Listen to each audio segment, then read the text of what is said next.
I daily drive not one, but two 20-year-old rides. I have my choice of this 2005 Cadillac STS V6 with 93,000 miles on it, or my 2006 Porsche Cayenne S Titanium Edition with nearly 215,000 miles on it. By owning and maintaining these two cars, I save over $700 a month compared to financing a brand new 2026 Honda Ridgeline like this. Stick around to the end because I'm going to take you through not only the pros and cons of following my lead versus financing something new or nearly new, and what cars to look for that would make it to my list if I had to replace either one of these.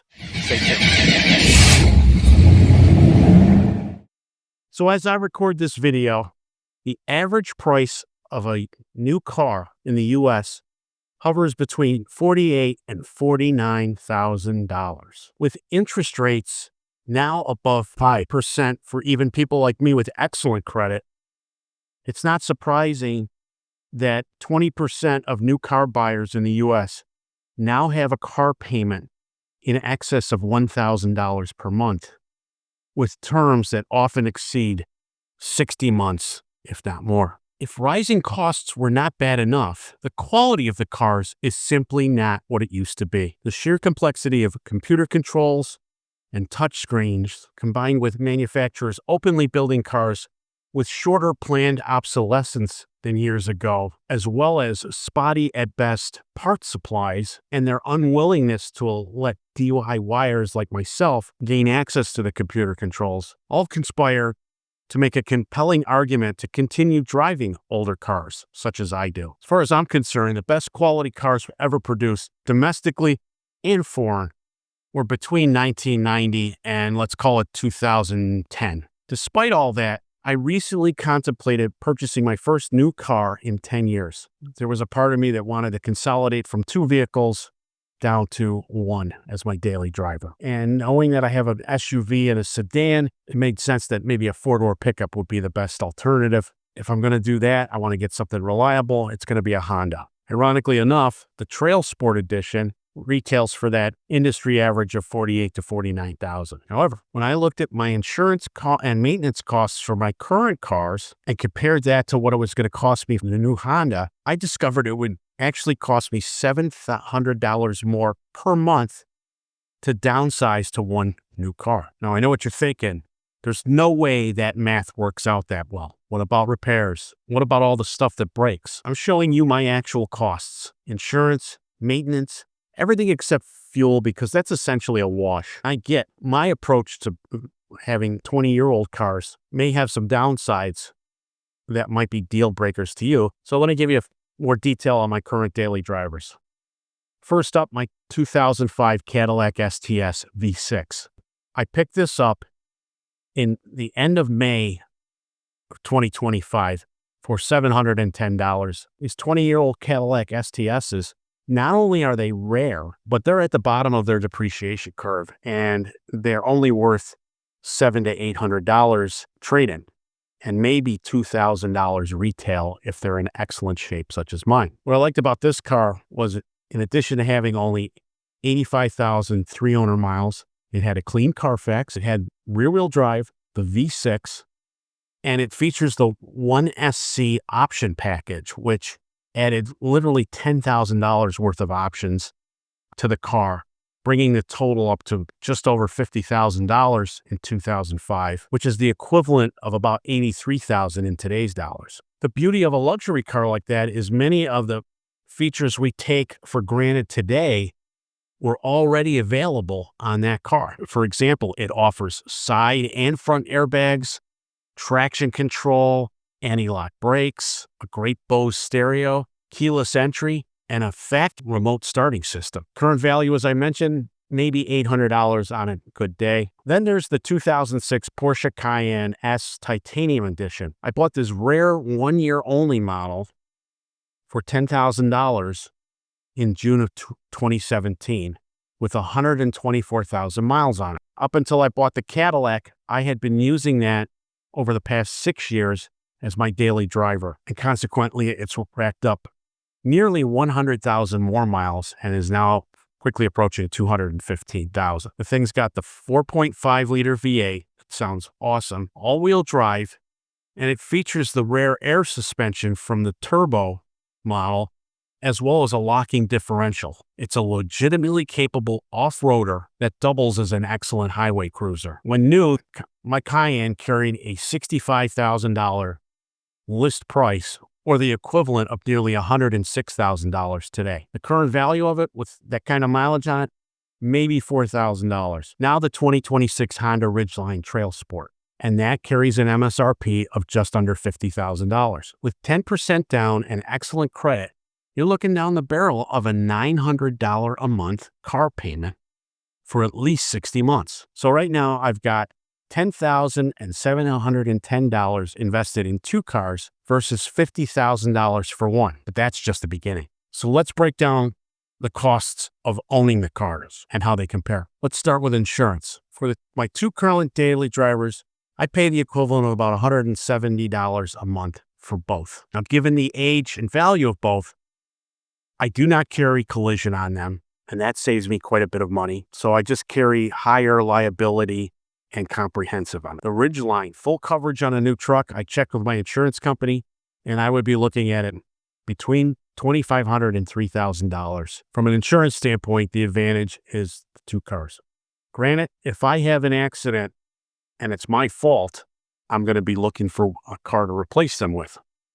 So that is the risk you run of running an older car. Conversely, even if somebody, let's say, rear ends me, their insurance company is not going to be quick to reimburse me to get the car fixed, and will try to, quote unquote, total it out and give me a check. Some might argue I should throw fuel costs in here, but I'm not doing that. Here's my rationale. The problem with the Ridgeline and the Cayenne is they use premium fuel, while the Cadillac can rely on regular fuel. So I can only drive 1 car at a time. One of them is going to use gas, and it's really not much of a difference. Biggest what if between buying new and my old cars are maintenance and repair costs. Let's talk about the Cadillac first. So in the first 4 months, including purchase, taxes, title, registration, and the repairs I have had to do to the car, about $2,000 all in for maintenance and repairs. That could go down if I don't spend anything else on the car.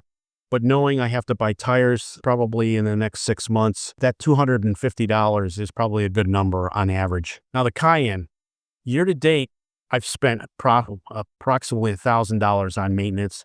I tend to spend between $1,000 and $2,000 a year on maintenance on that. Now that I'm using the Cadillac, I'm spending less money on it, but it's still significant. The problem is, like any Porsche, parts on that thing are wickedly expensive. And if I had to pay for labor to have that car maintained and repaired, I couldn't afford it. Now the Ridgeline, well, you're buying a new car and it comes with a 3-year, 36,000-mile warranty. It's highly unlikely you're going to have a problem with the car. But while you have a warranty, if something goes wrong, now the closest dealer is nearly 20 miles away, and I have to deal with it, the whole logistical nightmare of that. So while it gives you some peace of mind, it stresses you in other ways. And you still have to do tire rotations and oil changes. And probably within 30 or 40,000 miles, I'll be looking at doing brake jobs on that. So let's add it up. Between the insurance and the maintenance and repairs on the 2 20-year-old cars, I'm averaging about $468 a month. Compare that to buying a new Ridgeline at $1,100 a month. That includes the car payment and the insurance. And that's where I come up with my $700 a month savings, or cost avoidance, I guess is probably the better term. At a minimum, please press the like button. If you haven't done so already, I would encourage you to subscribe. It costs you nothing. It helps the YouTube algorithm spread this channel to other enthusiasts to get the word out about what I'm doing with Guys with Rides. And if you haven't done so, I encourage you to check out my main website, guyswithrides.com, or the marketplace, guyswithrides.bid. So while this lifestyle works for me, there are pros and cons to it, and it's not for everyone. The first advantage of having older cars is, and one of my pet peeves is, depreciation. If I were to buy a $50,000 Ridgeline right now, and I drove it off the lot, it immediately loses value and will continue to do so, arguably until it hits the 10 to 12-year mark. Within 5 to 6 years, that car is probably worth 40% of its value, and that's pretty good Hondas tend to keep their values like other premium brands. Compare that to my 20-year-old cars, and they're already at the bottom of depreciation and arguably could actually increase slightly in value. So I'm not losing money every year driving those cars. Pro number 2 with them is flexibility. I've got a well-equipped, comfortable luxury sedan for commuting. The SUV comes in handy for when we've got to haul stuff. The Ridgeline would do both jobs okay, but both of my cars do the jobs great. They're both comfortable and get the job done. The pro number 3 is there's no regret on wear and tear. Door dings at the grocery store, don't care. Some scratches in the parking lot, whatever. Try feeling that way. If I had a car payment again, the minute I had a dent in it, I would go nuts. It's just a more casual way to, you're not as worried about the car when you don't have a payment book. Pro tip number 4 is the simple learning experience. I've learned so much more working on these cars than I knew before I bought them. You don't get that with a new car. You just get in, drive it, and make payments. Well, with all pros, there's cons, right? So many people, if they owned a 20-year-old car, let alone 2, would get reliability anxiety every time they walked out there and hoped for the best. The difference with me is I keep my cars well maintained. I follow the maintenance, and in many cases exceed the maintenance schedule. So I have a high confidence level every time I go out to one of my cars. God forbid something happened, I go out to one of them and it doesn't start. I have a backup, and I'll deal with the problem on the non-running car when I get home. Similarly, having 2 cars at my disposal means I can work on one at my leisure and not be under the pressure of getting it going so I can carry on with my life. That leads into the second con, the time investment. If you watch my grind time videos on this channel, I easily spend 8 to 10 hours a month maintaining this fleet of cars. That's time I could be working on my business, spending time with family, or literally doing anything else except being in the garage. Con number 3 to some people might be the lack of technology. Well, as I stated earlier, both of my 20-year-old cars, because they're luxury cars, already feature most of the modern things you really want. Conversely, the Ridgeline offers nanny state systems such as adaptive cruise control, lane changing features, lane keeping assist, and automatic emergency braking. I don't want that. The more things they add to these cars, the more complicated they get, which means the more things go wrong. And don't even get me going on the whole start-stop systems they insist on putting in these cars. Con number 4, and I have to admit it, is the unknown costs. That $400 or $500 average I have between the 2 cars is good, but that's based on my long-range average. Next year, the Cadillac might need a new transmission, or God forbid, the transfer case goes on the Cayenne.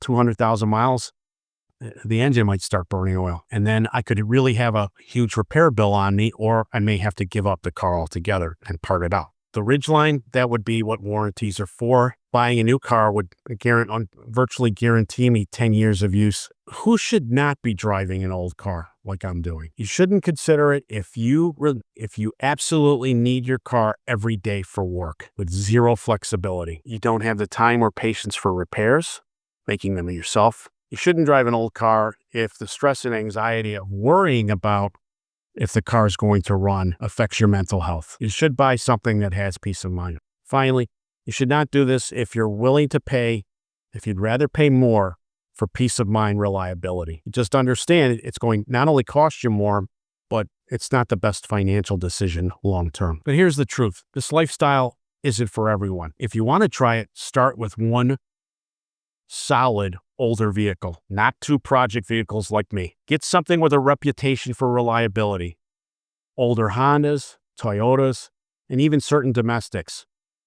My prime example is any GM product with the Buick 3800 V6.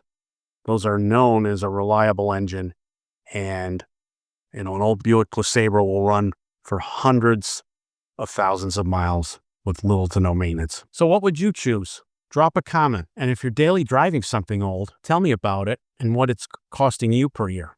Let's compare notes. Thanks for watching this video. Please press the like and subscribe button, comment below. And be sure to check out our other videos on this subject, as well as all the great content on our YouTube channel. If you have any questions, you can call me at the number listed below, or be sure to check out our main website, guyswithrides.com.